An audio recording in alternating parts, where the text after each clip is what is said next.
The woman in the faded sundress and worn sneakers didn't look like she belonged at Thunder Creek shooting range. Elena Vasquez stood at the counter, her soft voice barely audible over the constant crack of gunfire echoing from the indoor lanes. Her request was simple enough: lane rental and basic ammunition, but the way she held herself, shoulders slightly hunched, eyes downcast, made her appear more like someone who'd taken a wrong turn than a marksman ready for target practice. Before we jump back in, tell us where you're tuning in from, and if this story touches you, make sure you're subscribed, because tomorrow, I've saved something extra special for you. The shooting range had become a weekend playground for the wealthy elite of Millbrook County, where successful businessmen and their trophy wives came to blow off steam and show off their expensive firearms. The facility itself catered to this clientele with its polished chrome fixtures, climate-controlled environment, and premium ammunition selection that cost more per round than most people spent on lunch. Behind the rental counter, Derek Hoffman sized up Elena with the practiced eye of someone who had worked in customer service long enough to categorize people within seconds. Her appearance screamed amateur, maybe a nervous first-timer whose boyfriend had dragged her along, or perhaps a suburban mom trying to prove something after watching too many action movies. Either way, she looked completely out of place among the tactical gear enthusiasts and weekend warriors who typically frequented Thunder Creek. Elena's appearance did nothing to command respect in a place where image mattered almost as much as accuracy. Her sundress, bought years ago from a discount store, had faded from countless washes. Her sneakers bore scuff marks that spoke of long walks rather than fashion choices. She carried a small canvas bag that looked more suitable for groceries than gun accessories, and her hands showed the calluses and worn patches of someone who worked with them for a living. The contrast couldn't have been sharper when Victoria Sterling swept through the entrance 10 minutes later. Everything about Victoria announced success and privilege. From her designer shooting jacket that probably cost more than Elena's monthly rent, to the custom leather gun case she carried with the casual confidence of someone accustomed to having the best of everything. Her blonde hair was perfectly styled despite the humidity, and her manicured nails gleamed as she gestured for her entourage to follow. Victoria's group consisted of the usual suspects from Millbrook's social circle. There was Brandon Ashford, whose family owned half the commercial real estate in town, carrying enough tactical gear to outfit a small militia, despite rarely hitting targets beyond 50 yards. Alongside him walked Cassandra Mills, whose husband's law firm represented most of the county's elite, and who treated the shooting range like an extension of the country club, where gossip flowed as freely as expensive wine. The dynamic shifted immediately when Victoria noticed Elena at the counter. It wasn't enough that Thunder Creek attracted a certain clientele. Victoria had appointed herself as the unofficial gatekeeper of who belonged and who didn't. She had been coming to the range for 3 years, ever since her divorce settlement had left her with both time and money to pursue expensive hobbies. Her shooting skills were adequate at best, but her ability to make others feel unwelcome was expertly honed. Elena's transaction with Derek was proceeding normally until Victoria's voice cut through the ambient noise like a blade. The comment about whether this was some kind of charity event wasn't directed at Elena specifically, but it was loud enough to ensure everyone in the vicinity could hear.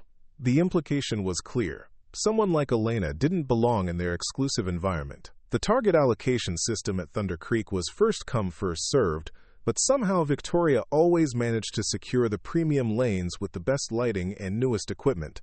Today was no different as she steered her group toward lanes 7 through 10, the range's showcase area where visitors could observe shooters through floor-to-ceiling windows. Elena, meanwhile, was directed to lane 15, tucked away in the corner where the lighting was dimmer and the sound insulation slightly worn. As Elena made her way to her assigned lane, she passed Victoria's group, setting up their equipment with elaborate ceremony. Brandon was explaining the modifications he'd made to his Arkansas 15 platform, using technical terms with the enthusiasm of someone who had learned them from YouTube videos rather than actual experience. Cassandra was photographing her new pistol from multiple angles, already planning the social media post that would generate likes from friends who confused expensive equipment with actual skill. The ritual of range preparation revealed much about each participant. Victoria's setup was meticulous to the point of obsession. Every piece of gear arranged with museum-like precision, her shooting stance practiced in front of mirrors until it looked professional, even if the results didn't match the appearance. Her group's preparation involved more posing than practical readiness, with frequent pauses for photos and commentary about their equipment's superiority. Elena's approach was markedly different. She moved with quiet efficiency, checking her assigned lane's equipment with the systematic thoroughness of someone who understood that preparation wasn't about appearance but about safety and effectiveness. Her examination of the target retrieval system was brief but complete, her adjustment of the bench rest subtle but precise. She handled the basic rental equipment with a familiarity that seemed oddly practiced for someone who looked so out of place. The ammunition selection revealed another layer of the social hierarchy at Thunder Creek. Victoria's group had purchased premium rounds that cost 4 times more than standard ammunition, not because they could shoot well enough to notice the difference, but because the expense itself was part of the experience. Elena had requested the most basic full metal jacket rounds available, leading Derek to make another judgment about her probable skill level and financial situation. The first shots fired that afternoon came from Victoria's lane, accompanied by theatrical discussion about stance, breathing, and trigger control. Her group's shooting session resembled a performance more than practice, with each shooter taking turns while others offered commentary and encouragement. Their targets, set at a conservative 25 yards, showed groupings that were adequate for recreational shooting but nothing that would impress experienced marksmen. Elena's lane remained quiet for the first 20 minutes as she methodically prepared her equipment and studied the range layout. Her silence wasn't from nervousness or uncertainty. It was the focused preparation of someone who approached shooting with genuine seriousness rather than social theater. When she finally loaded her first magazine, her movements carried a precision that would have been noticeable to anyone who understood firearms, but Victoria's group was too absorbed in their own performance to pay attention. The contrast in shooting styles became apparent as soon as Elena began firing. While Victoria's group maintained a steady stream of conversation between shots, Elena worked in complete silence, her breathing controlled and deliberate. Her first string of 5 shots was fired at a pace that suggested careful aim rather than rapid-fire enthusiasm, and even from a distance, the tight clustering of holes in her target was visible to anyone who cared to look. Victoria's attention was drawn to Elena's lane, not by admiration for her shooting, but by irritation at the lack of social interaction. In Victoria's worldview, the shooting range was as much about networking and displaying status as it was about marksmanship. Elena's solitary focus and obvious disregard for the social dynamics felt like a rejection of the established order, something Victoria took as a personal affront. The first direct confrontation began casually enough, with Victoria suggesting to her companions that they should check on the new girl to make sure she wasn't struggling with the equipment. The offer of help was delivered with the condescending tone of someone who assumed incompetence based on appearance alone. When Elena politely declined assistance, explaining that she was comfortable with the setup, Victoria's helpful facade began to slip. Brandon joined the interaction with observations about proper shooting technique, delivered with the confidence of someone who had read extensively about marksmanship without necessarily mastering it himself. His suggestions about Elena's stance and grip were based more on theoretical knowledge than practical experience, but they were offered with the assumption that his input would be welcomed and needed. Elena's responses remained courteous but minimal, a politeness that seemed to frustrate Victoria more than outright rudeness would have. There was something maddening about Elena's refusal to engage in the social hierarchy games that governed interactions at Thunder Creek. She neither sought approval nor seemed intimidated by the obvious wealth and status of Victoria's group, treating them with the same neutral politeness she might show to strangers in a grocery store. The shooting continued throughout the afternoon, with Victoria's group maintaining their social commentary, while Elena worked through her ammunition with methodical precision. The difference in their approaches became increasingly apparent as their targets accumulated holes. Victoria's group produced the scattered patterns typical of recreational shooters, adequate for entertainment, but nothing that demonstrated serious skill development. Elena's targets told a different story. Her groupings were tight enough to suggest either exceptional natural talent or substantial previous experience, with shot placement that remained consistent across multiple distances and target changes. When she moved her target back to 50 yards, then 75, her accuracy remained virtually unchanged, something that would have been remarkable for even experienced shooters. The tipping point came when Cassandra made a comment about certain people thinking they were too good to socialize with fellow shooters. The remark was clearly directed at Elena, whose continued focus on her own shooting was being interpreted as snobbery rather than concentration.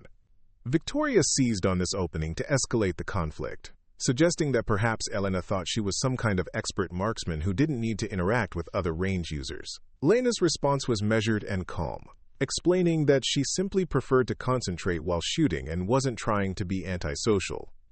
This reasonable explanation somehow made Victoria more aggressive rather than less, as if Elena's refusal to be baited into an argument was itself a form of provocation. The situation was developing the kind of tension that could either dissipate naturally or explode into something more serious. The afternoon crowd at Thunder Creek had grown to include several other shooting groups, creating an audience for what was becoming an increasingly uncomfortable situation. Other range users were beginning to notice the dynamic between Victoria's vocal group and the quiet woman in Lane 15, though most were reluctant to involve themselves in what appeared to be a social dispute rather than a safety issue. Elena's shooting session was nearing its planned conclusion when Victoria decided to make her move. The challenge, when it came, was delivered with the kind of casual cruelty that wealthy people sometimes mistake for wit. Victoria suggested that since Elena seemed so confident in her shooting abilities, perhaps she'd be willing to participate in a little friendly competition. The terms were simple enough, shooting at various distances to see who could achieve the better groupings. The proposed competition revealed Victoria's fundamental misunderstanding of Elena's character and abilities. Victoria assumed that Elena was either too inexperienced to recognize the challenge as potentially embarrassing, or too polite to decline what was framed as a friendly contest. The possibility that Elena might actually be a superior shooter never seriously entered Victoria's calculations, despite the evidence that had been accumulating on Elena's targets throughout the afternoon. Elena's initial decline of the competition was attributed by Victoria to nervousness rather than genuine disinterest. This interpretation allowed Victoria to press the issue with increasing persistence, suggesting that Elena's reluctance indicated awareness that her shooting wasn't as good as it appeared. The psychological pressure was designed to force Elena into a position where declining would seem like an admission of inadequacy. The crowd that had begun to gather around the developing situation included several experienced shooters who could read the quality of marksmanship displayed on various targets. These observers had noticed Elena's exceptional accuracy throughout the afternoon, but they remained silent as Victoria continued to escalate the confrontation. The social dynamics of Thunder Creek discouraged interference in disputes involving the facility's most prominent patrons.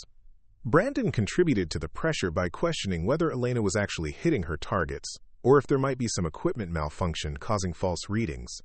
The suggestion that her shooting success might be due to mechanical error rather than skill was designed to undermine Elena's confidence while providing Victoria with ammunition for further provocation.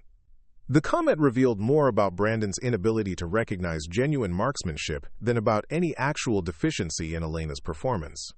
Elena's continued politeness in the face of increasing hostility demonstrated either remarkable self-control or complete confidence in her abilities. Her refusal to be drawn into argument or boastfulness suggested someone who had no need to prove themselves to strangers, yet her presence at the range indicated genuine interest in shooting rather than mere curiosity. The contradiction intrigued the few observers who were paying close attention to the developing drama. The challenge escalated when Victoria suggested that Elena's reluctance to compete indicated she had been lucky rather than skillful in her shooting. This accusation crossed a line from gentle mockery to direct insult, questioning Elena's integrity as well as her abilities. The comment was delivered with sufficient volume to ensure that most of the range's afternoon crowd could hear, transforming what had been a private confrontation into a public challenge. Elena's response to this escalation was to quietly pack her equipment, apparently preparing to leave rather than engage in further conflict. This retreat was immediately interpreted by Victoria as victory, confirming her assumption that Elena had been bluffing about her shooting abilities all along. The sense of triumph led Victoria to push even further, suggesting that Elena's departure proved she had been putting on an act to impress people. The range officer, who had been monitoring the situation from a distance, finally approached the developing conflict. Range safety required that disputes be resolved quickly before they could affect other shooters or escalate into more serious problems. However, the officer's intervention came in the form of asking Elena if there was a problem, rather than addressing Victoria's increasingly aggressive behavior.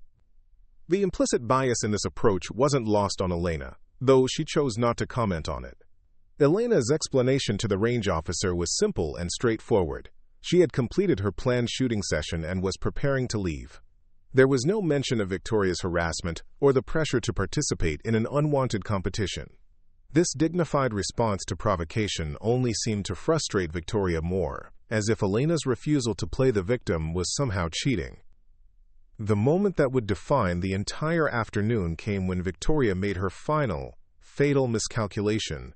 Instead of accepting Elena's graceful exit, she decided to make one last attempt to establish her dominance. The comment about certain people not being able to handle real competition was delivered with the casual cruelty of someone who had never faced serious consequences for their behavior. Elena stopped packing her equipment and turned to face Victoria with an expression that several observers later described as completely calm, yet somehow dangerous.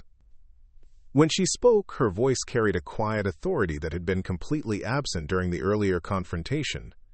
Her acceptance of Victoria's challenge came with conditions that revealed both confidence and strategic thinking, a combination that should have warned Victoria that she had seriously misjudged her opponent. The terms Elena proposed were simple but telling.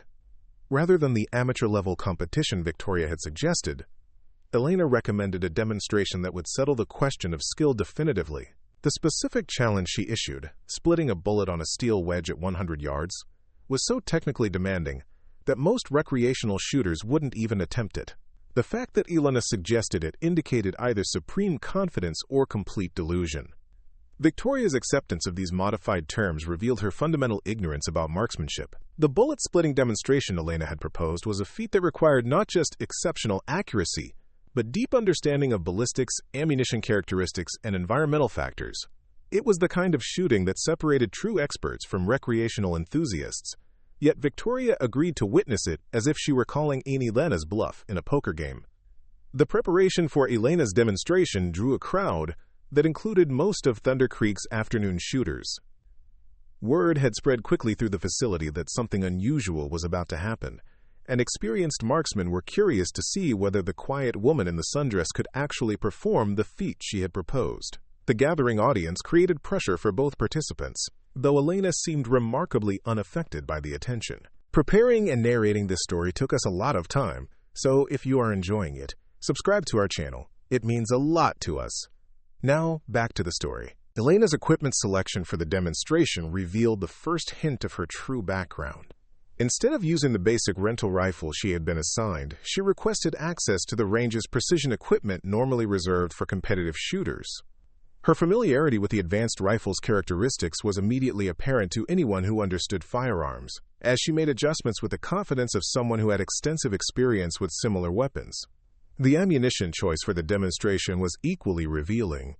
Elena selected match-grade rounds that most recreational shooters would consider unnecessarily expensive and precise for normal range use.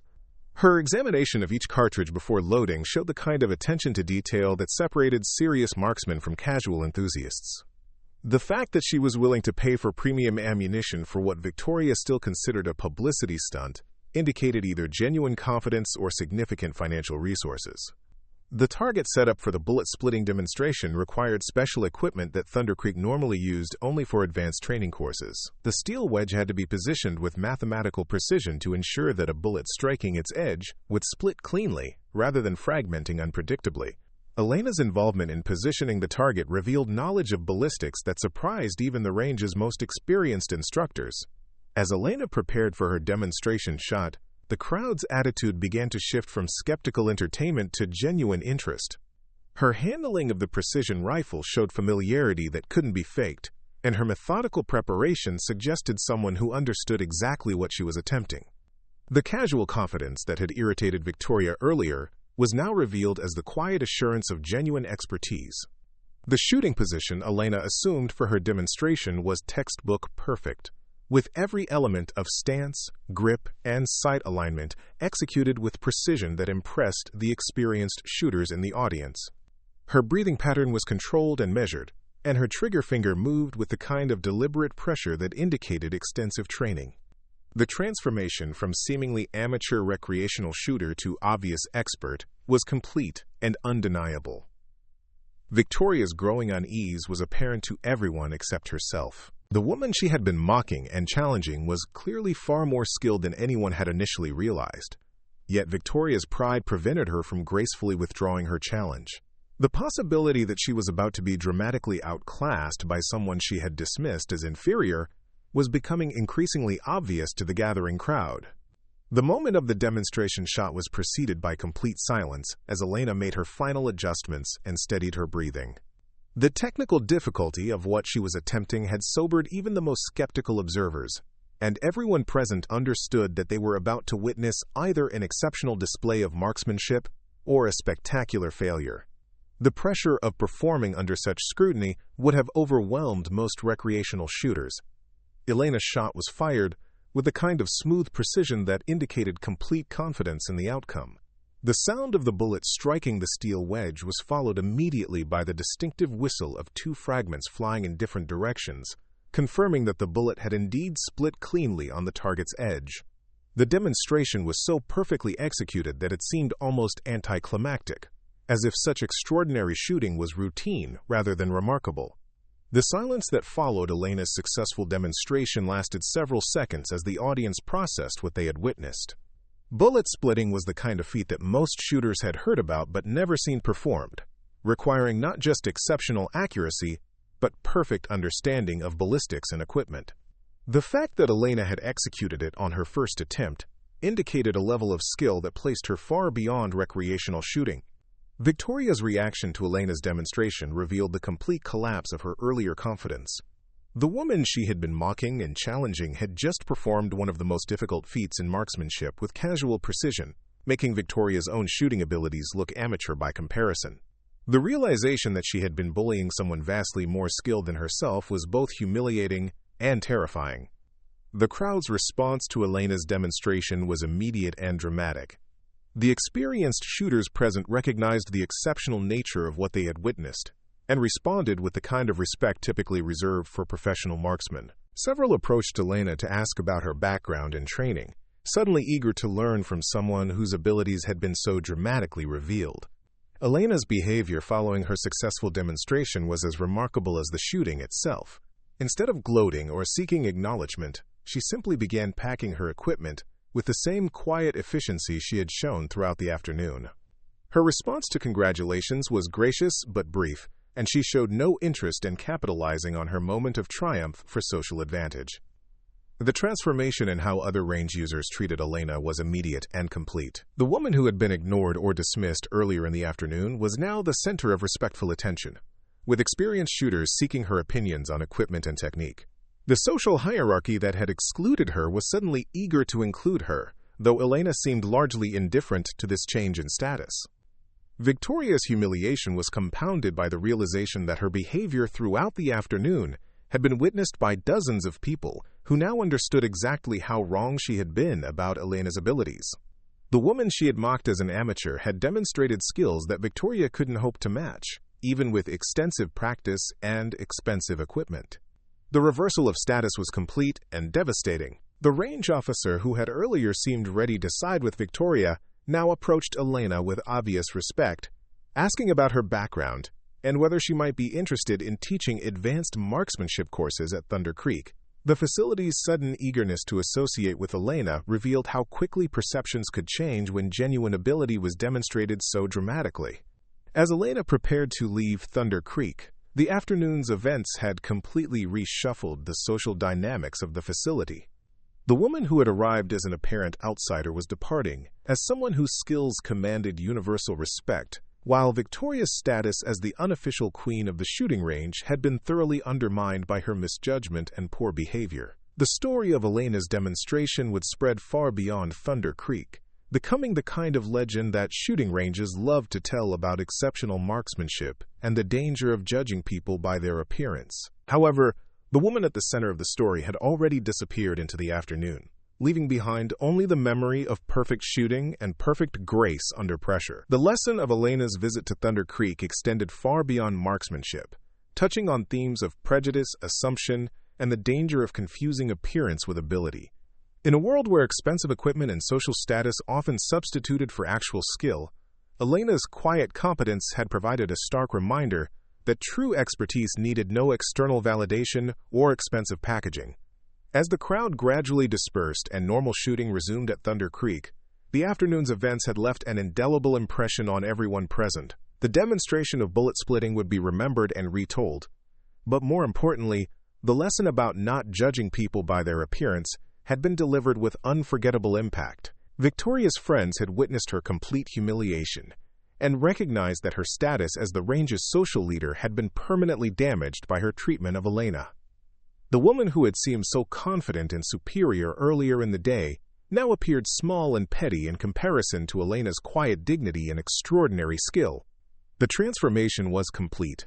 The simple woman in the faded sundress had revealed herself to be anything but simple, while the wealthy, well-equipped group that had dominated the range's social scene had been exposed as amateurs playing at something they didn't truly understand.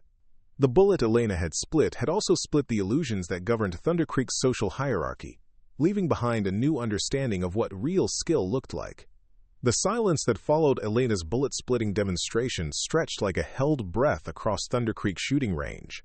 Victoria Sterling stood frozen behind the observation glass, her perfectly manicured hands pressed against the surface as if trying to push away the reality of what she had just witnessed. The woman she had spent the afternoon mocking with casual cruelty had just performed one of the most challenging feats in precision shooting, as if it were a simple warm-up exercise. Derek Hoffman, the range employee who had initially dismissed Elena as another amateur, found himself staring at the steel wedge, where two distinct impact marks showed exactly where the split bullet had struck after dividing. His experience working with recreational shooters had never prepared him for witnessing such extraordinary marksmanship from someone who looked like she had wandered in from a community college campus rather than emerging from an elite training facility. The experienced shooters in the crowd began approaching Elena with questions that revealed their growing understanding of what they had witnessed. Marcus Chen, a retired police firearms instructor who had been quietly observing from Lane 12, was the first to voice what several others were thinking. The precision required for bullet splitting wasn't something that could be learned from YouTube videos or weekend hobby shooting. It required extensive training, exceptional natural ability, and access to high-level instruction that most civilian shooters never encountered. Elena's responses to the questions directed at her were polite, but remarkably uninformative. When asked about her training background, she mentioned learning from family members without elaborating on who those family members might have been or what their qualifications were. Her deflection of inquiries about competitive shooting experience was so smooth that it almost seemed rehearsed, as if she had long practice in avoiding discussions about her capabilities. The transformation in how Thunder Creek staff treated Elena was immediate and profound. Range Officer Patricia Wells, who had been prepared to side with Victoria in any dispute involving the facility's most prominent patrons, now approached Elena with obvious deference. The request for Elena to consider teaching advanced marksmanship courses was delivered with the kind of respect typically reserved for certified instructors, with impressive credentials and proven track records. Victoria's humiliation was compounded by the realization that her entire social circle had witnessed her spectacular misjudgment. Brandon Ashford, who had spent the afternoon offering unsolicited advice about shooting technique to someone who clearly understood firearms far better than he did, now avoided eye contact with Elena entirely. His earlier comments about proper stance and grip seemed laughably inadequate in light of what Elena had just demonstrated. Cassandra Mills found herself in the particularly uncomfortable position of having photographed Elena throughout the afternoon as part of the group's mockery campaign. The images on her phone now documented not Elena's supposed incompetence, but rather Cassandra's own inability to recognize genuine expertise when she encountered it. The social media post she had been planning would now serve as evidence of her poor judgment rather than ammunition for online ridicule. The crowd that had gathered to witness Elena's demonstration began to disperse slowly, with many participants lingering to discuss what they had seen.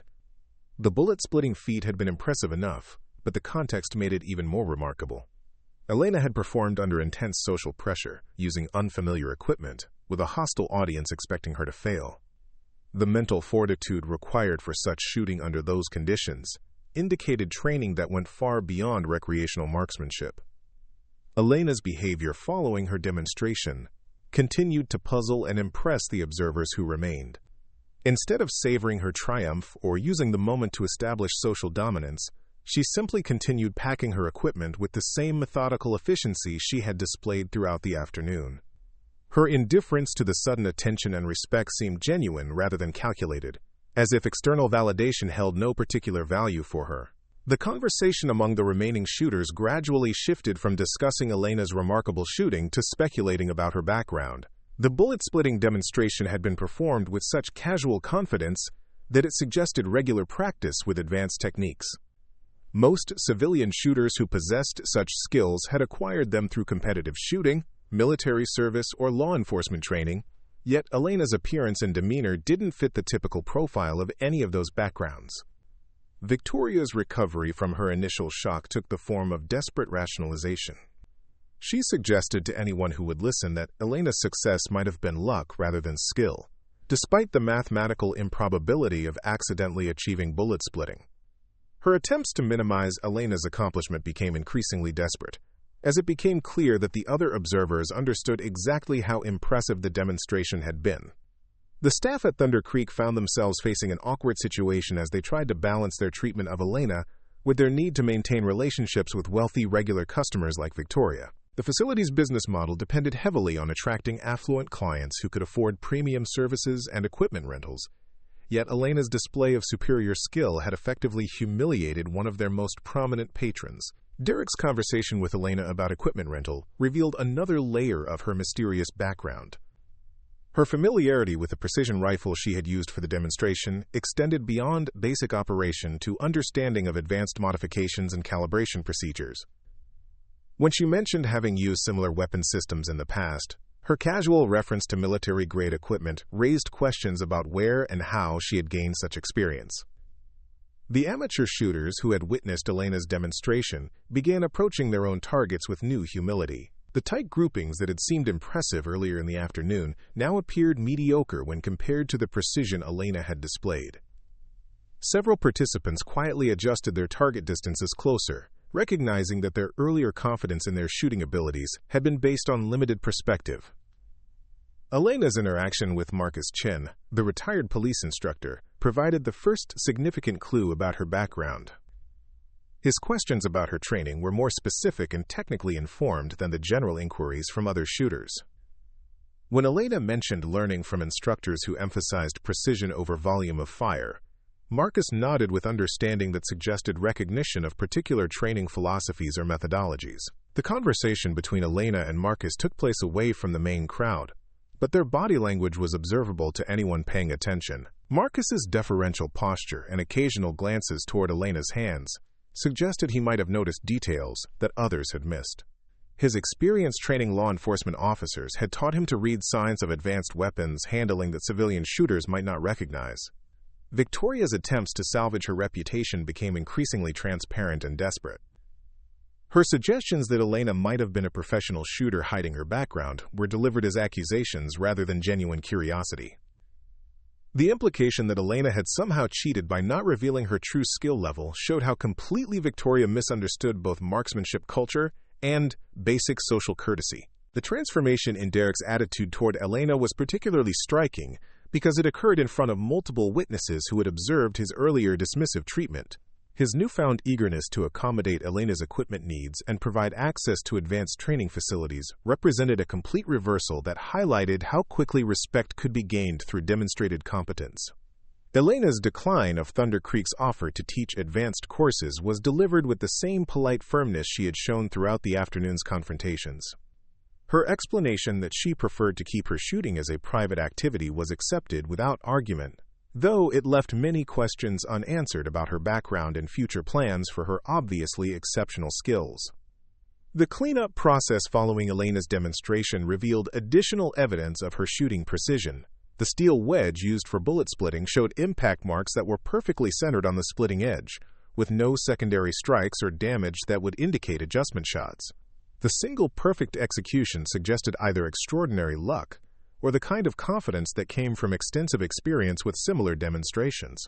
Brandon's attempt to minimize Elena's accomplishment by suggesting that bullet splitting was more about luck than skill was quickly corrected by Marcus Chen, whose explanation of the ballistics involved made it clear that such precision required deep understanding of ammunition characteristics, environmental factors, and weapon systems. The mathematical precision required for success made accidental achievement essentially impossible. The social dynamic at Thunder Creek had shifted so dramatically that Victoria found herself increasingly isolated as other shooters gravitated toward Elena despite her obvious reluctance to engage in extended conversation. The woman who had commanded the facility's social hierarchy through wealth and attitude was discovering that genuine expertise carried far more authority than expensive equipment and entitled behavior. Elena's preparation to leave the facility was interrupted by Patricia Wells, who approached with a request that revealed Thunder Creek's desperation to maintain a relationship with someone whose skills could enhance the facility's reputation. The offer of complimentary range time and equipment access was presented as appreciation for Elena's demonstration, but it clearly represented recognition of her value as a potential asset. The gathering crowd of observers began to thin as the afternoon wore on, but several experienced shooters remained to discuss the implications of what they had witnessed. The consensus among those with military or law enforcement backgrounds was that Elena's shooting indicated training that went far beyond civilian instruction. Her comfort with precision shooting under pressure suggested operational experience rather than purely competitive background. Victoria's final attempt to regain some measure of control over the situation took the form of questioning Elena's motives for visiting Thunder Creek in the first place. The suggestion that Elena had come specifically to humiliate recreational shooters revealed Victoria's inability to accept that she had simply misjudged someone whose skills far exceeded her own. The accusation was so transparently self-serving that it only further damaged Victoria's credibility. Elena's response to Victoria's continued hostility demonstrated the same calm professionalism she had maintained throughout the afternoon's confrontations. Her explanation that she had simply wanted to practice shooting in a controlled environment was delivered without defensiveness or irritation, making Victoria's aggressive questioning appear even more unreasonable to the remaining observers. The conversation between Elena and the facility's senior staff revealed that Thunder Creek's management was already considering how to capitalize on the afternoon's events. The possibility of featuring Elena's demonstration in marketing materials was raised delicately, but her firm decline made it clear that she had no interest in publicity or commercial exploitation of her skills. As the crowd continued to disperse, several shooters approached Elena privately to express appreciation for her gracious handling of what had clearly been an uncomfortable situation. The consensus among these observers was that Elena's restraint in the face of Victoria's provocation had been as impressive as her marksmanship, suggesting character development that matched her technical abilities. The cleanup of Elena's shooting lane revealed evidence of the consistent precision she had maintained throughout her entire session. Her target collection showed groupings that remained tight across multiple distances and ammunition types, with no degradation in accuracy that might suggest fatigue or loss of concentration. The sustained excellence of her shooting was as remarkable as the bullet-splitting demonstration itself. Marcus Chen's private conversation with Elena before her departure provided additional insights into her background, though she remained carefully vague about specific details. Her references to family members and military service were delivered casually, but Marcus's experience suggested that such training traditions often produced shooters with capabilities that exceeded those of professional marksmen who had learned their skills through formal instruction programs.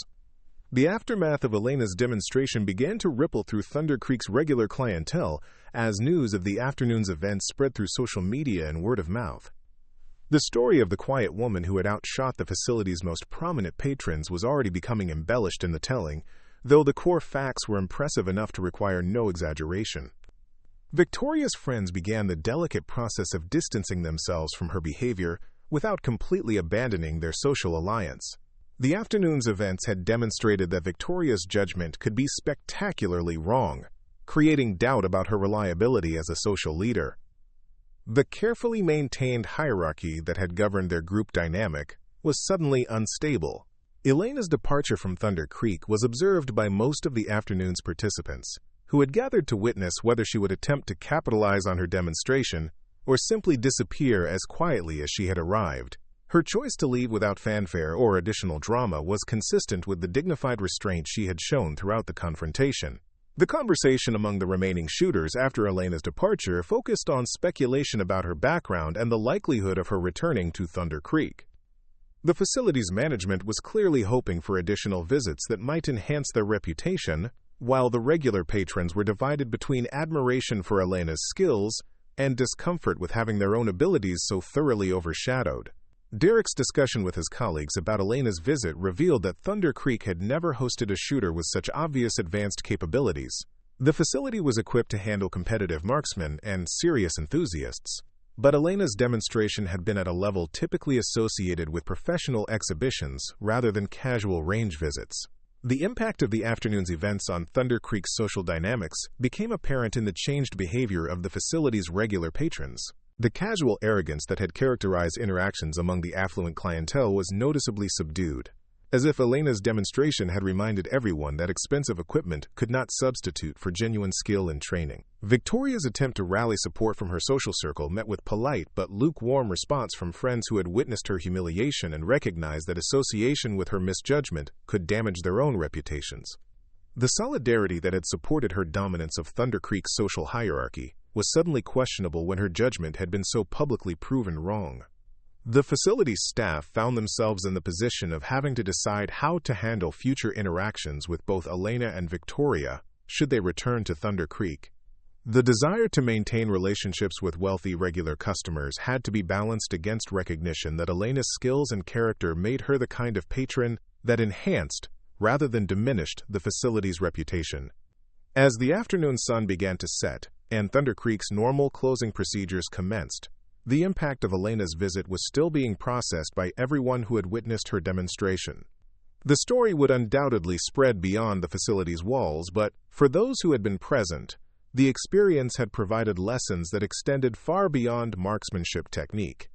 The transformation of perceptions that had occurred during Elena's visit represented more than just recognition of superior shooting skills. Her gracious behavior under pressure, professional handling of confrontation, and genuine humility, despite obvious expertise, had provided a masterclass in character that impressed the observers as much as her marksmanship abilities. Elena's mysterious background and uncertain future plans left Thunder Creek's community with questions that would fuel speculation for weeks to come. The woman who had arrived as an apparent amateur and revealed herself as an expert marksman had departed, leaving behind only the memory of perfect shooting and perfect grace under pressure. The lesson that expensive equipment and social status could not substitute for genuine skill and character had been delivered with such dramatic impact that it would be remembered long after the details of Elena's demonstration had faded. Thunder Creek's carefully maintained social hierarchy had been permanently altered by the afternoon's events.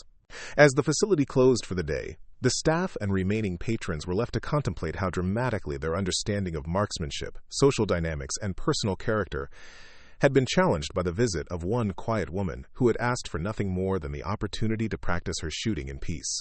The story of Elena's visit to Thunder Creek would become part of the facility's legend, but for those who had witnessed it firsthand, the experience had provided insights into the danger of judging people by their appearance and the importance of recognizing genuine expertise wherever it might be found. The morning after Elena's demonstration at Thunder Creek brought an unexpected visitor to the facility. Colonel James Patterson, dressed in civilian clothes but carrying himself with unmistakable military bearing, arrived 30 minutes before the range's official opening hours.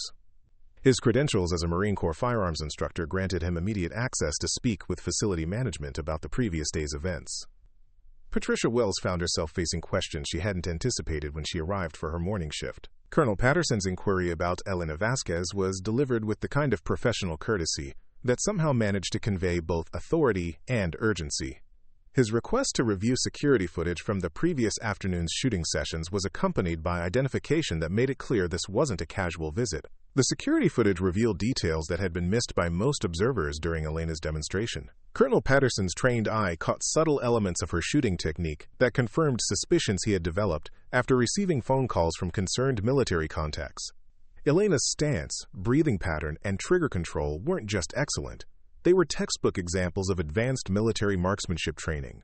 Derek Hoffman arrived for his shift to find Colonel Patterson and Patricia Wells reviewing multiple camera angles of Elena's bullet-splitting demonstration. The precision of Elena's shot placement became even more impressive when viewed from different perspectives, showing that she had compensated perfectly for wind conditions and equipment variables that most recreational shooters would never even consider.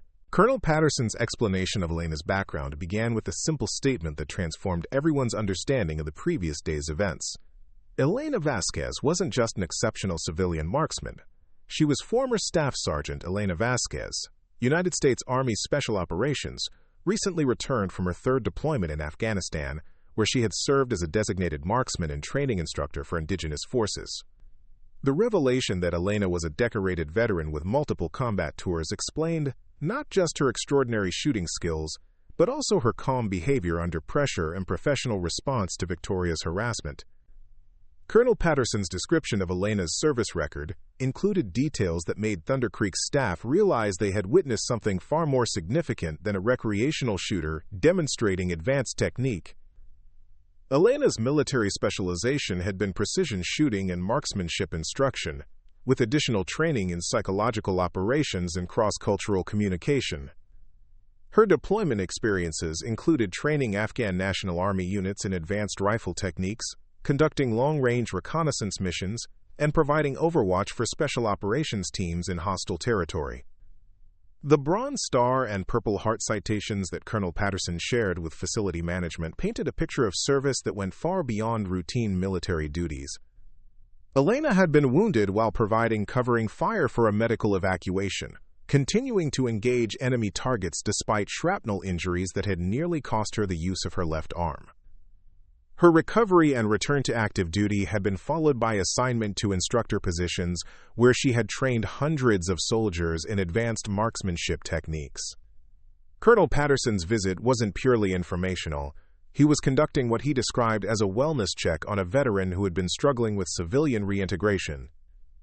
Elena's choice to practice shooting at Thunder Creek had been part of her therapeutic routine, providing stress relief and maintaining skills that had defined her identity for over a decade of military service.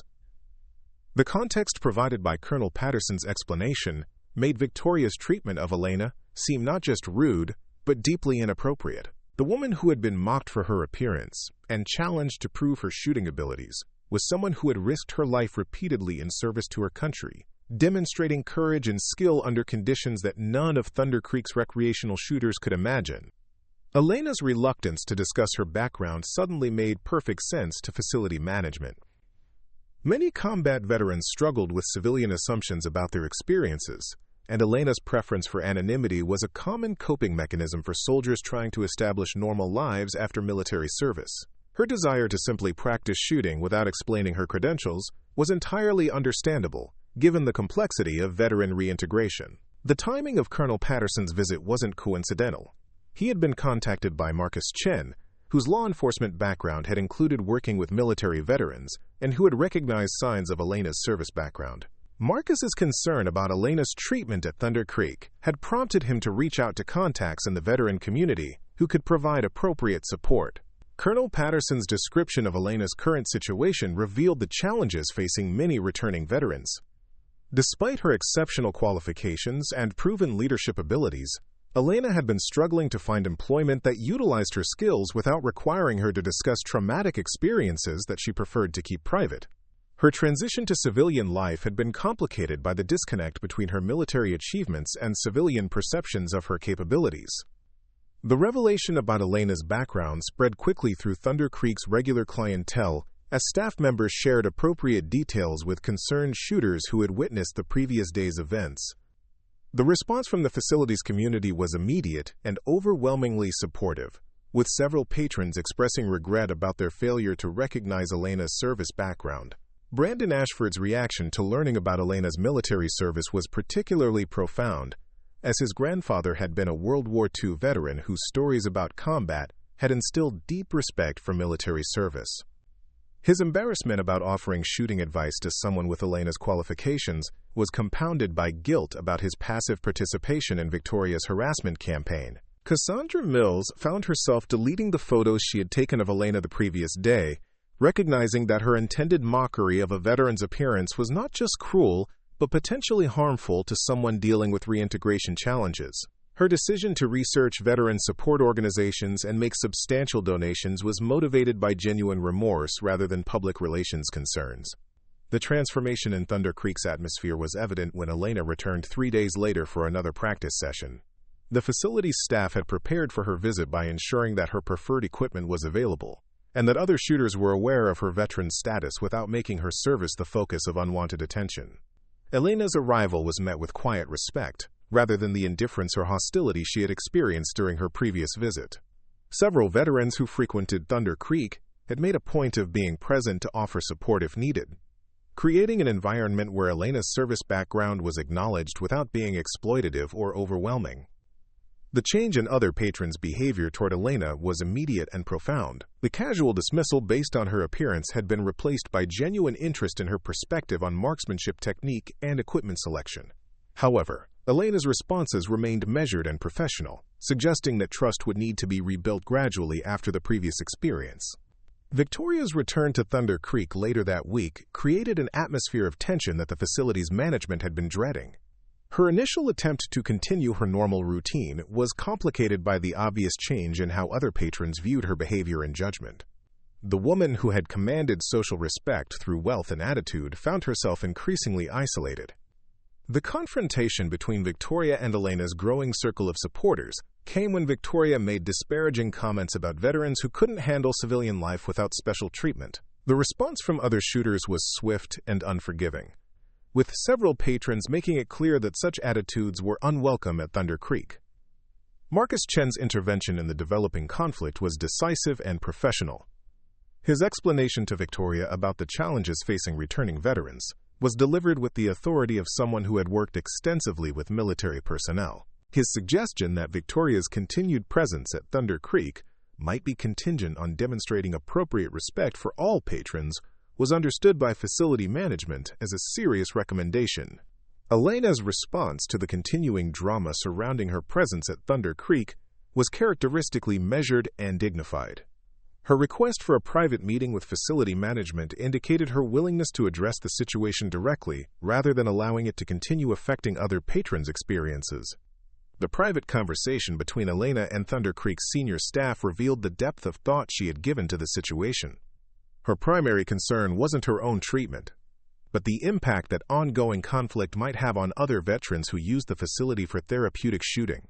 Her suggestion for establishing veteran-specific programs showed her continued commitment to service, despite her difficult reintegration experience. Elena's proposal for a veteran support program at Thunder Creek included elements that demonstrated her understanding of both military culture and civilian business needs. The program would provide discounted range time for veterans, specialized training courses that addressed combat-related shooting techniques, and peer support groups that could help with reintegration challenges. The facility's enthusiastic acceptance of Elena's program proposal was motivated by both genuine desire to support veterans and recognition of the positive publicity that such an initiative would generate. Elena's willingness to serve as the program coordinator represented a significant commitment to helping other veterans avoid the isolation and misunderstanding she had experienced. The development of Thunder Creek's veteran support program attracted attention from the broader community, including local businesses interested in supporting military families and veteran organizations seeking partnerships with civilian facilities. Elena's role as program coordinator provided her with purpose and recognition that eased her transition to civilian life, while utilizing her military experience constructively.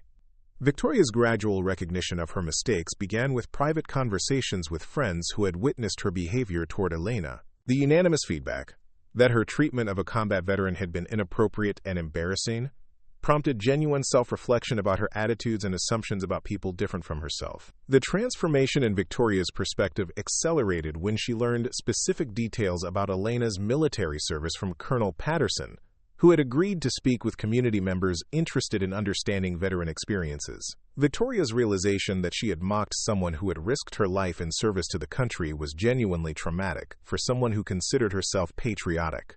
Victoria's decision to approach Elena privately to apologize was motivated by sincere remorse rather than social pressure. The conversation between the two women was difficult but necessary, allowing Victoria to express genuine regret while Elena demonstrated the grace and professionalism that had characterized her response to all the challenges she had faced at Thunder Creek.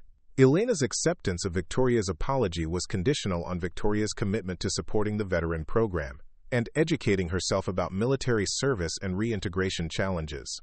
The requirements Elena established weren't punitive, but rather constructive, focusing on positive actions that could benefit other veterans, rather than simply punishing Victoria for her previous behavior.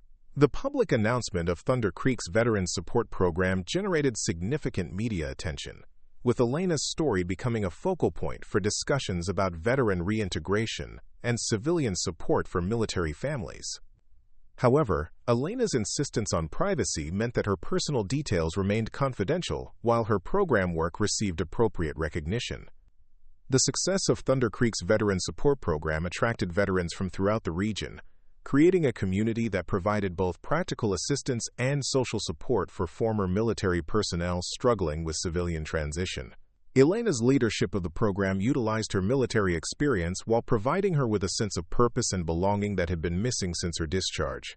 The program's impact extended beyond Thunder Creek as other shooting facilities began implementing similar initiatives based on Elena's model. The network of veteran-friendly ranges that developed created opportunities for former military personnel to maintain their skills while building civilian relationships in environments that understood and respected their service backgrounds. Elena's transformation from isolated veteran to community leader was gradual but profound. Her initial reluctance to discuss her military service gave way to willingness to share experiences when doing so could help other veterans or educate civilian supporters. Her role as program coordinator provided structure and purpose while allowing her to control how much of her personal story she chose to reveal. The relationship between Elena and the Thunder Creek community evolved from mutual suspicion to genuine partnership, as the veteran support program demonstrated its value to both military and civilian participants. The facility's business actually improved as the program attracted new customers and generated positive publicity that enhanced Thunder Creek's reputation throughout the region. Victoria's involvement in the veteran support program began with financial contributions, but gradually expanded to include volunteer work and advocacy for veteran issues. Her transformation from antagonist to ally was perhaps the most dramatic change resulting from Elena's presence at Thunder Creek, demonstrating the potential for growth and redemption when people were willing to acknowledge their mistakes. The educational component of Thunder Creek's veteran support program included presentations about military service and reintegration challenges that helped civilian patrons understand the experiences of veteran shooters. Elena's willingness to share general information about military culture while maintaining privacy about her personal experiences struck an effective balance between education and personal boundaries. The mentorship relationships that developed within the veteran support program provided Elena with connections to other former military personnel who understood her experiences while offering her opportunities to help newer veterans navigate civilian transition. The sense of continued service and mission that these relationships provided was crucial to Elena's successful reintegration. The recognition that Elena received for her work with the veteran support program included awards from veteran organizations and civilian groups that appreciated her efforts to bridge military and civilian communities. However, Elena's focus remained on the practical work of helping other veterans rather than seeking personal recognition or advancement. The long-term impact of Elena's presence at Thunder Creek extended far beyond the immediate community, as her veteran support program model was adopted by facilities throughout the state and eventually gained national attention. The initiative that had begun as a response to one veteran's difficult experience had grown into a movement that helped thousands of former military personnel find community and purpose in civilian life. Elena's personal journey from combat veteran struggling with reintegration to community leader and advocate represented the kind of transformation that successful veteran support programs were designed to facilitate. Her story became an example of how civilian communities could support military families while benefiting from the skills and perspectives that veterans brought to their new environments. The relationship between Elena and Thunder Creek evolved into a genuine partnership that demonstrated the potential for mutual benefit when civilian organizations made genuine commitments to supporting veteran communities. Elena's continued involvement with the facility provided her with stability and purpose, while the veteran support program enhanced Thunder Creek's reputation and customer base.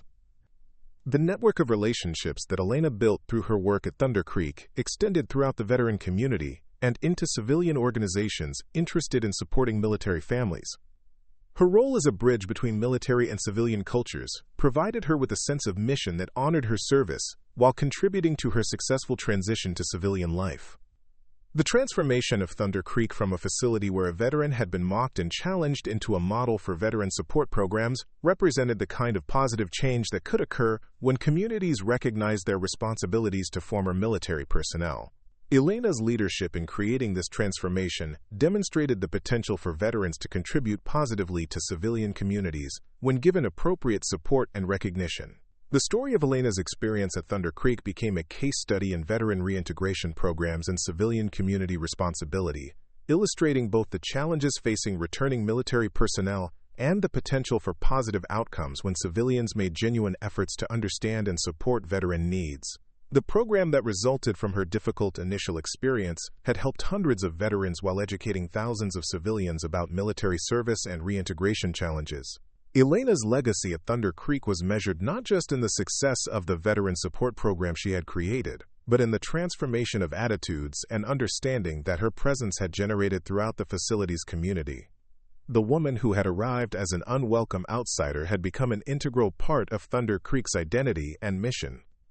The ongoing success of Thunder Creek's veteran support program served as a testament to Elena's vision and leadership, while providing a model that other communities could adapt to meet their own veteran population's needs. The initiative that had begun as a response to one veteran's mistreatment had evolved into a comprehensive support system that addressed multiple aspects of military to civilian transition. As Elena reflected on her journey from isolated veteran to community leader, she recognized that her difficult initial experience at Thunder Creek had ultimately led to opportunities for service and purpose that she might never have discovered otherwise.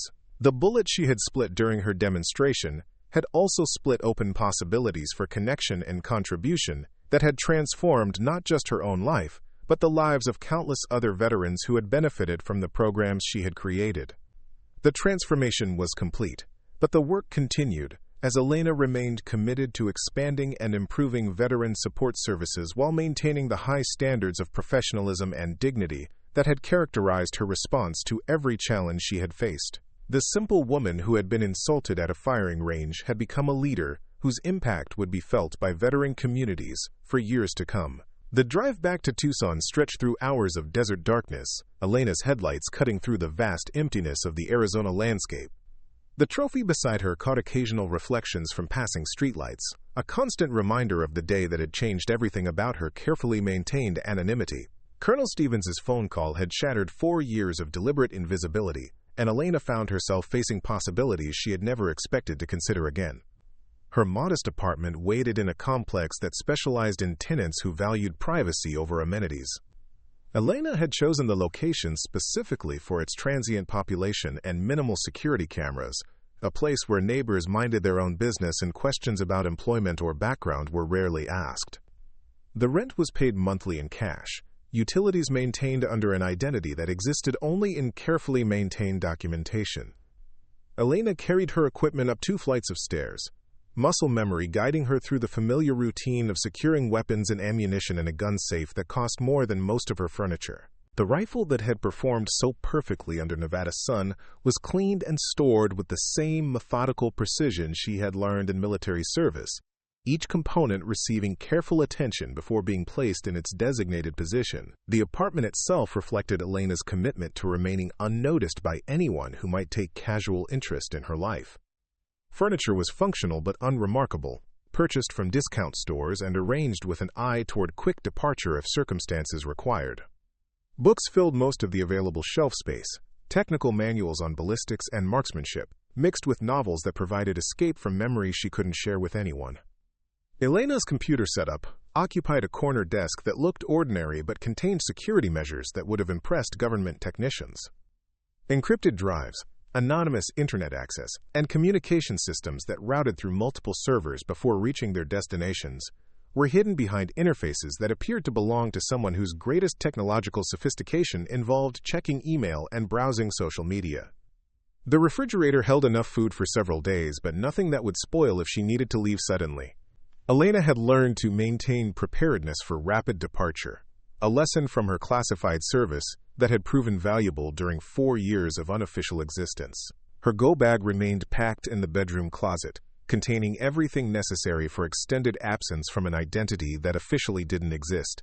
Elena showered off the desert dust and competition residue, but her mind remained focused on the implications of Colonel Stevens's call. The offer to return to specialized service represented more than employment opportunity. It was validation that her skills retained value in circles that mattered to national security. 4 years of exile had ended with a single phone call that acknowledged her continued existence and exceptional capabilities. Sleep came fitfully, interrupted by dreams that mixed competitive shooting with memories of operations that remained classified beyond her civilian clearance level. Elena's unconscious mind processed the day's events through filters developed during military service, analyzing threats and opportunities with automatic precision that never fully shut down. Morning brought Arizona's sunshine through windows that faced east by design, natural light that eliminated the need for interior illumination that might attract attention from neighbors who paid too much attention to other people's schedules. Elena's routine remained unchanged despite the previous day's revelations: coffee, physical fitness, equipment maintenance, and technical reading that kept her skills sharp even without regular practice opportunities. Her cell phone displayed 17 missed calls and 43 text messages, all from numbers she didn't recognize. Word of her perfect performance had spread through shooting sports networks and military veteran communities, generating attention that Elena had spent 4 years avoiding. Each message represented potential complications to the carefully structured anonymity that had become her protection against questions she couldn't answer. Elena deleted the messages without reading them, then powered down the phone and removed its battery. Electronic communication had become a liability rather than convenience, connecting her to people and organizations that she needed to evaluate carefully before engaging. The decision to participate in competitive shooting had consequences that extended far beyond satisfying personal curiosity about her maintained capabilities. Her morning run through suburban Tucson took her past parks and shopping centers that looked innocuous, but provided excellent surveillance opportunities for anyone who might take professional interest in her activities. Elena's route varied daily according to principles learned in hostile territory, never establishing patterns that could be exploited by people who studied targets before acting against them. The local gun range where Elena maintained her marksmanship skills was empty at this early hour, allowing her to practice without attracting attention from other shooters who might recognize her from news coverage of the Desert Eagle Championship. Her range time focused on fundamentals rather than advanced techniques, maintaining muscle memory and sight alignment through repetitive precision shooting that looked ordinary but achieved extraordinary results. Range master Tommy Nguyen had known Elena for 2 years without learning anything significant about her background, beyond the fact that she paid her fees in cash and shot with skills that obviously came from professional training. Their relationship remained cordial but distant, Elena's polite demeanor discouraging personal questions while her shooting performance earned respect that needed no explanation. "Heard you won something big yesterday," Tommy mentioned casually as Elena signed in for her practice session. Desert Eagle Championship made the shooting sports websites this morning. Perfect score with iron sights has people talking. Elena accepted the range assignment and eye protection without acknowledging the comment directly. "Just had a good day shooting." Tommy recognized Elena's reluctance to discuss the achievement, but his curiosity had been aroused by online coverage that described her performance in terms usually reserved for legendary marksmanship demonstrations. 25 moving targets is serious shooting. Most people around here would be lucky to hit half that many under those conditions. Elena finished her check-in procedures and headed toward the range area, effectively ending the conversation without being overtly rude. Tommy watched her go with the puzzled expression of someone trying to reconcile Elena's modest demeanor with achievements that suggested world-class capabilities hidden behind unremarkable appearance. Elena's practice session focused on precision shooting at distances that challenged her iron sights without requiring the extreme ranges that had been necessary during military service.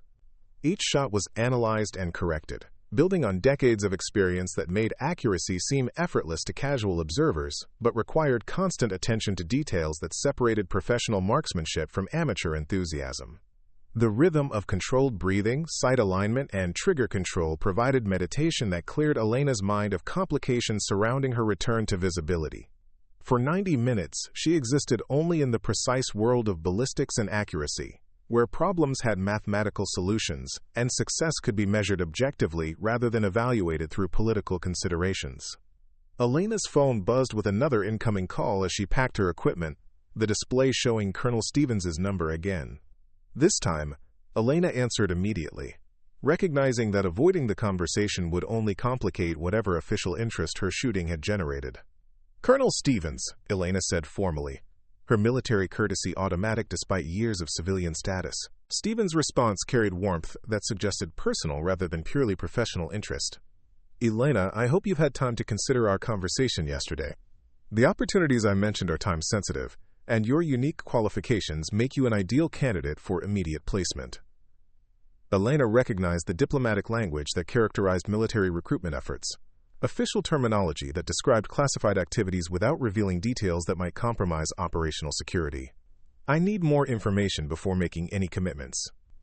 4 years away from that world changes perspectives on acceptable risk levels. Stevens acknowledged Elena's caution with understanding that suggested familiarity with similar recruitment challenges. Of course. Would you be willing to meet in person to discuss specifics? I'm authorized to provide details that can't be shared over unsecured communications. Elena considered the request carefully, weighing her curiosity about new opportunities against the security of anonymity that had protected her for 4 years. Meeting with Stevens would represent a commitment to re-engaging with officially sanctioned activities that might eliminate the option of returning to invisible civilian status. When and where? Elena asked finally, her decision made by recognition that isolation had limits and that her skills might serve purposes more meaningful than private satisfaction. Stevens' relief was audible in her response. This afternoon, if possible. There's a facility in Phoenix that provides secure meeting space for discussions of this nature. Can you be there by 1400 hours?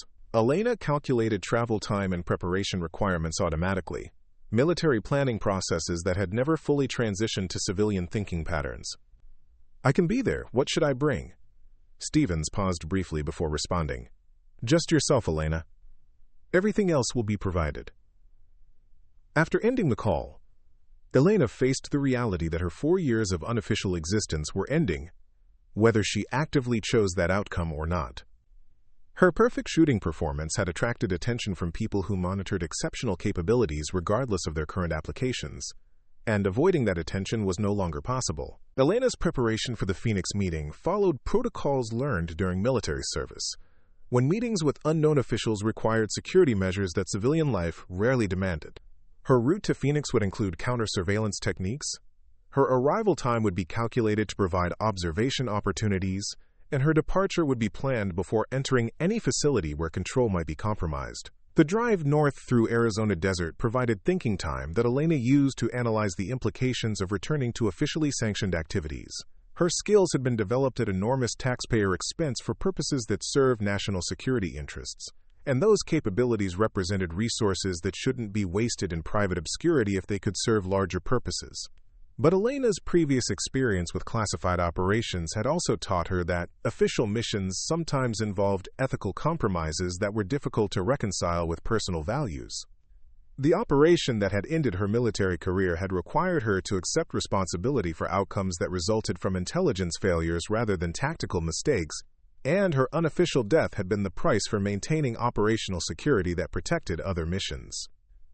The Phoenix facility occupied a nondescript office building that could have housed accounting firms or insurance agencies, rather than activities that required security clearances and official authorization. Elena's arrival was noted by cameras that provided surveillance without obviously identifying the building's true purpose, technology that balanced security requirements with the need to avoid attracting unwanted attention. Colonel Stevens waited in a conference room that looked like corporate meeting space, but contained subtle indicators of its true function. Soundproofing that exceeded normal construction standards, communication equipment that suggested encrypted capabilities, and furniture that could be quickly reconfigured for different meeting requirements. Elena, Stevens said warmly, rising to greet her with professional courtesy that acknowledged their shared military background. Thank you for coming. I know this represents a significant decision for someone who has worked hard to maintain privacy. Elena shook Stevens's offered hand, noting details that confirmed the colonel's continued active service, fitness level that met current military standards, bearing that suggested regular interaction with senior leadership, and security awareness that indicated regular exposure to classified information. Colonel, Elena replied formally. I appreciate the opportunity to learn more about these opportunities, but I need to understand exactly what's being offered before making any commitments. Stevens gestured toward chairs arranged around a conference table that provided clear sightlines to all entrances while maintaining distance from windows that might compromise conversation security. Of course. Please, sit down and I'll explain why your particular capabilities have attracted official attention. Elena chose a seat that provided optimal positioning for rapid departure if circumstances required, a precaution that Stevens noted with approval rather than concern. Both women understood that trust in official contexts required verification rather than assumption, and that security measures were professional courtesy rather than personal insult. Stevens opened a folder that contained documents marked with classification levels that Elena recognized from her military service. Your performance at the Desert Eagle Championship was monitored by people who track exceptional capabilities regardless of their current applications. Perfect marksmanship with iron sights under competitive pressure represents skills that have very specific applications in contemporary security operations. Elena studied Stevens's expression, looking for indicators of deception or manipulation that might suggest ulterior motives beyond legitimate recruitment. My military service ended 4 years ago under circumstances that made continued official association impossible. Why would those circumstances change now? Stevens' response carried authority that suggested access to information beyond Elena's current clearance level. The operation that ended your official service was compromised by intelligence failures that have since been corrected. The individuals responsible for those failures have been removed from positions where they could repeat their mistakes, and the programs you worked with have been restructured to prevent similar problems. Elena absorbed this information carefully, understanding that Stevens was describing organizational changes that might eliminate the political complications that had ended her military career. That doesn't address the security concerns that required my official death. Those threats don't disappear just because personnel change. Stevens nodded, acknowledgement of Elena's valid concerns. You're correct that some threats persist, but the strategic situation has evolved in ways that make your particular capabilities more valuable than the risks associated with your reactivation. The United States faces challenges that require solutions from people with your specialized training. Elena recognized the diplomatic language that characterized military briefings about classified operations. Official terminology that described dangerous activities without revealing details that might compromise operational security. You're talking about contractor work, aren't you? Private sector employment that provides government services without official acknowledgement. Stevens's smile confirmed Elena's assessment. Among other opportunities, yes. The boundary between official and unofficial operations has become more flexible in recent years, creating space for people with your background to contribute meaningfully without the constraints that complicated your previous service. Elena considered the implications carefully, weighing the appeal of meaningful work against the security risks that came with any official association. What kind of timeline are we discussing? How quickly would you need a decision? Stevens consulted her watch before responding. Ideally, within the next few days. The opportunities I'm describing are time-sensitive, and other candidates are being evaluated for positions that could benefit from your specific expertise. Elena understood that Stevens was applying gentle pressure without making threats, official recruitment techniques that emphasized opportunity rather than obligation. I need to understand more about what would be expected. General descriptions aren't sufficient for evaluating risks and benefits. Stevens opened another section of her folder, revealing documents that required security clearances Elena no longer officially possessed. I'm authorized to provide you with temporary access to classified briefing materials, but viewing them would represent a commitment to maintaining security requirements regardless of your final decision about employment. Elena recognized the bureaucratic structure that surrounded classified information, administrative barriers that protected sensitive details, while allowing limited access for evaluation purposes. How temporary is temporary access? Stevens' response suggested flexibility within official constraints. Long enough for you to understand what's being offered and make an informed decision. The briefing materials describe current operations that could benefit from someone with your marksmanship capabilities and operational experience. Elena weighed her options carefully, understanding that accessing classified information would end any possibility of returning to complete anonymity, but also recognizing that her shooting performance had already eliminated that option. I'll review the materials, but accessing them doesn't constitute acceptance of any employment offers. Stevens agreed readily to Elena's conditions. Of course, this is an evaluation process for both sides. We need to determine whether these opportunities match your capabilities and interests, and you need to decide whether returning to this kind of work serves your personal and professional goals.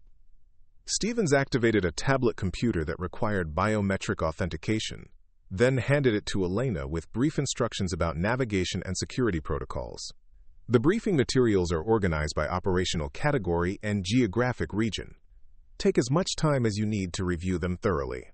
Elena accepted the tablet and began reading with the focused attention she had learned to apply to complex technical information. The documents described contemporary security challenges that required solutions from people with specialized training, operations that existed in spaces between official military action and diplomatic negotiation.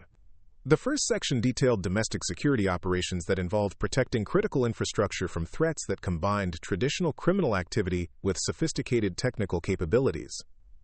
Elena's marksmanship skills would provide precision capability for situations that required extremely accurate shooting under challenging conditions.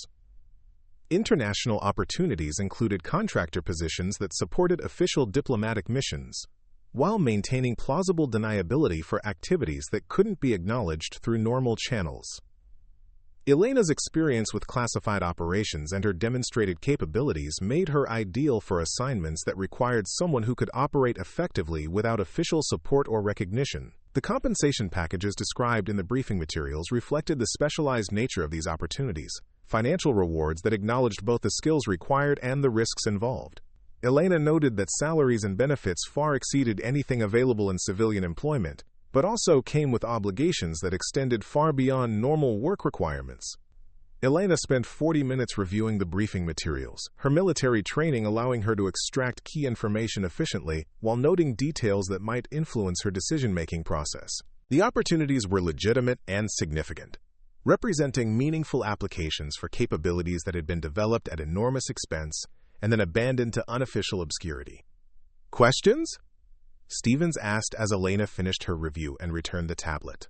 Elena organized her thoughts before responding, military planning processes that helped her evaluate complex situations systematically.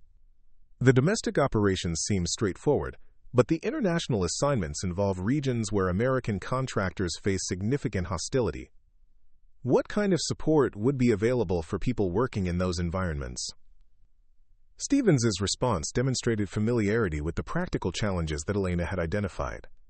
Support varies by assignment and operational requirements, but contractors working international assignments receive equipment, logistics, and extraction capabilities that match the risks involved. The goal is mission success, not expendable personnel. Elena appreciated Stevens's direct acknowledgement of risk factors, rather than minimizing dangers that both women understood were inherent in specialized operations. What about long-term career development? These contractor positions seem designed for short-term assignments rather than sustainable employment. Stevens consulted her notes before responding. Many contractors transition into training roles, organizational management, or specialized consulting that utilizes their operational experience without requiring continued field deployment. The skill sets you've developed have applications that extend far beyond direct operational involvement. Elena recognized that Stevens was describing career paths that could provide meaningful work without the physical demands and security risks that made field operations unsustainable over extended periods. How does this relate to my current status? Officially, Elena Vasquez died 4 years ago in a classified operation. Stevens' smile suggested that she had been anticipating this question. Your official resurrection can be managed through administrative processes that already exist for people in similar situations. The documentation exists to restore your official identity while maintaining security classification for your previous operations. Elena understood that Stevens was describing bureaucratic mechanisms that could return her to official existence without compromising ongoing security requirements. That sounds complicated from a legal and administrative perspective. Stevens acknowledged Elena's concerns while demonstrating confidence in official capabilities. It is complicated, but the processes are well established and have been used successfully for other people in similar circumstances. The government has considerable experience managing identity issues for people who have served in classified operations. Elena considered all the information Stevens had provided, weighing opportunities against risks, while trying to project long-term consequences of different decisions. I need time to think about this thoroughly. The decision to return to this kind of work isn't something I can make quickly. Stevens accepted Elena's request gracefully, while emphasizing time constraints that governed the opportunities under discussion. Of course. But I should mention that some of these assignments have application deadlines that can't be extended indefinitely. The most attractive opportunities tend to be filled quickly by qualified candidates. Elena recognized the gentle pressure inherent in Stevens's statement, while appreciating that it reflected operational realities rather than manipulative recruitment tactics. How much time do I have before these opportunities become unavailable? Stevens consulted her calendar before responding. For the domestic assignments, probably 2 weeks. International opportunities have more flexible timelines, but the best positions fill quickly once they become available to qualified candidates. Elena nodded understanding while making mental notes about decision timelines and evaluation criteria. I'll contact you within a week with my decision. That should provide sufficient time for thorough consideration while meeting your operational requirements. Stevens extended her hand as the meeting concluded. Elena, I hope you'll seriously consider these opportunities. Your capabilities are too valuable to waste in private obscurity, and the United States needs people with your skills and experience serving in official capacities. Elena shook Stevens's hand while maintaining professional courtesy. I appreciate the confidence you've shown in my abilities. I'll give these opportunities the serious consideration they deserve. The drive back to Tucson provided processing time that Elena used to analyze everything she had learned during the meeting with Colonel Stevens. The opportunities were legitimate and significant, representing applications for her capabilities that could serve purposes more meaningful than private satisfaction. But returning to officially sanctioned activities would also eliminate the security that anonymity had provided for 4 years. Elena's apartment felt different when she returned, as if her meeting with Stevens had already changed her relationship with the carefully structured life she had built around invisibility and deliberate obscurity. The books and equipment that had provided purpose and meaning suddenly seemed insufficient compared to opportunities that could utilize her capabilities for significant national security purposes. Elena's evening routine included physical fitness and equipment maintenance, but her attention was divided between familiar activities and consideration of Stevens's offers. The decision to return to official service represented more than employment choice. It was a fundamental change in how she would exist in the world and relate to capabilities that defined her professional identity. Sleep came eventually, but Elena's dreams mixed competitive shooting with memories of classified operations and projections of future assignments that combined familiar skills with new challenges. Her unconscious mind processed the day's revelations through filters developed during military service, analyzing threats and opportunities while trying to project long-term consequences of different decisions. Morning brought clarity that had been absent during the previous day's considerations. Elena's perfect shooting performance had ended 4 years of unofficial existence, whether she actively chose that outcome or not, and attempting to return to complete anonymity was no longer realistic. The question wasn't whether to emerge from obscurity, but how to do so in ways that served purposes worthy of capabilities that had been developed at enormous expense and personal cost. Elena reached for her phone and dialed Colonel Stevens's number, her decision made by recognition that isolation had limits and that her skills could serve purposes more significant than private satisfaction. The conversation would begin the process of returning Elena Vasquez to official existence and meaningful work that utilized capabilities too valuable to waste in continued obscurity. Up next, you've got 2 more standout stories right on your screen. If this one hit the mark, you won't want to pass these up. Just click and check them out.